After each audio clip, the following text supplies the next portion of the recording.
All right, everyone. So I have a broken HOE light. What I'm gonna do is I ordered the replacement. It came pretty quick.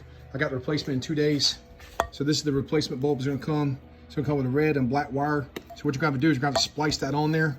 What I recommend you doing is actually using a heat gun and using, so I have the heat gun here. I recommend using a heat gun, and then you wanna use a heat shrink, the waterproof heat shrink. So I'll show you which ones I'm using.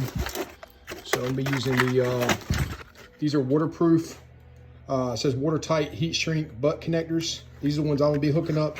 If you look on the actual, what came with the unit, this is what they had on there. I cut this wire on the ground wire to go out fishing. That way I wouldn't get a short out, because I did have these exposed wires when I was out there fishing. So if it does happen on the water, what you wanna do is just, you can clip it pretty much anywhere in the line, but I went ahead and just clipped it right here where this heat connectors were, and that allowed me to keep fishing. Because what you don't wanna do is have that open connection going down in the water, because that light does go down in the water whenever you put your power poles down. So what I've done, I've disconnected it here. So what I'm gonna do is I'm gonna take the snap, go ahead and replace that, and I'm gonna do the heat shrink on there, make sure I get a watertight seal on there. And then what I'm gonna do is, because that's not a long cable, I'm gonna measure out how far I need to cut down this red and black wire. So it's more than likely to be about this far down. Again, measure it out first before you make that cut.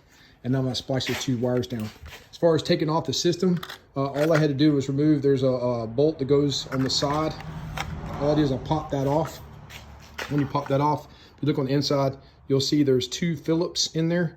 To undo those 2 Phillips screws, and then that will replace your light. So this is what it's gonna look like. So you'll undo these 2 Phillips screws that allow you to screw it back in, and then I'm just gonna splice the wire here. Okay, let's go to the next step. All right, so now that I've removed the 2 screws, so you see they're out of there, which allows the light to break free.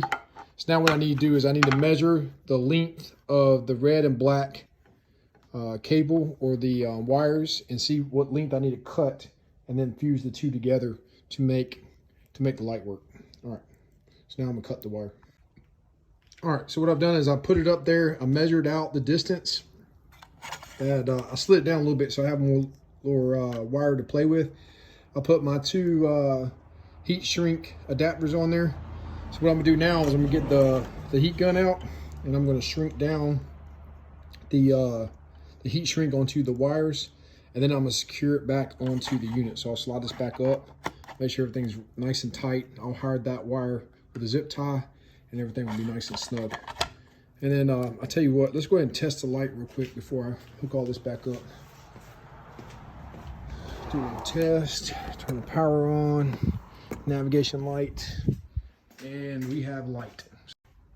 So I would go and test the light first before I went and hooked everything else back up.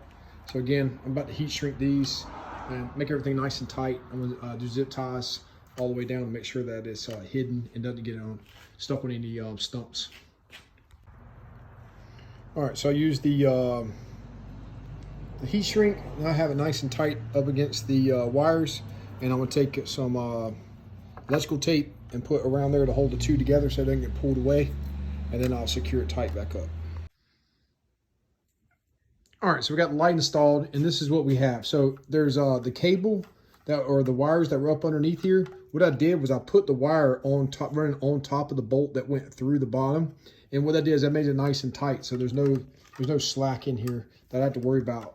And again, everything's nice and snug. You don't want anything hanging out that might get caught on branches or any grass or anything that you might have in the water. But again, that's how you replace the light. So leave comments below. Let me know what you think. And if you have any other recommendations, let me know.